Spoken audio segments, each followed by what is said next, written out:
আসসালামু আলাইকুম viewers, welcome back to our channel. Viewers, আমি রোজার একটা অবিচ্ছেদ্য রেসিপি নিয়ে হাজির হয়েছি, আর সেটা হলো পেঁয়াজি। আর এই পেঁয়াজিটা কিভাবে তৈরি করা যায় দেখালন। ভিউয়ার্স, পেঁয়াজি বানাবার লইগা আমি এখানে হাফ কাপের একটু বেশি মসুর ডাল লইছি, আর সাথে একটু চাল দিছি, একটু দেখা যায় চাল। এখন এটা আমি 1 ঘন্টার উপর ভিজায় রাখছিলাম, আরও বেশি ভিজাইলে ভালো হয়, কিন্তু আমি সময় নাই। এখন আমি এটারে আধ ভাঙ্গা কইরা বাইটা লমু। ভিউয়ার্স, ডালটারে আমি আধা ভাঙ্গা করে বাইটা লইছি। চাইলে আপনারা আস্ত দিবা পারবেন। এখন দিতেছি কাঁচামরিচ কুচি আর পেঁয়াজ কুচি।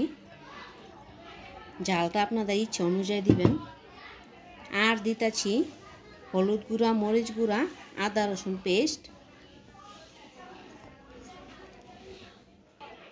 আর দিমু স্বাদ অনুযায়ী লবণ। এখন এটারে হাত দা মাখাই এলমু। ভিউয়ার্স, ডালটা আমার মাখা হয়ে গেছে।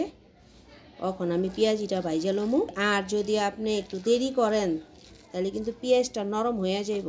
আমার মনে হয় যে পেঁয়াজি মাইখা সাথে সাথেই ভাইজা লইলে ভালো হয়। এখন আমি ভাইজা নেবো। ভিউয়ার্স, চুলায় একটা প্যান বসায় তেলটা গরম করে লইছি। এখন পেঁয়াজিগুলো ভাইজা লমু।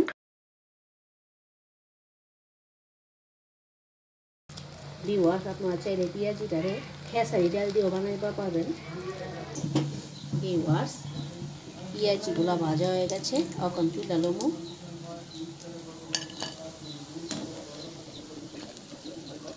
সো ভিউয়ার্স, তৈরি হয়ে গেল মুচমুচে পেঁয়াজি। এইটা ইফতারের সাথে খাইবা পারবেন, চাইলে গরম ভাত, পানি ভাত কিংবা মুড়ির সাথেও সার্ভ করবা পারবেন।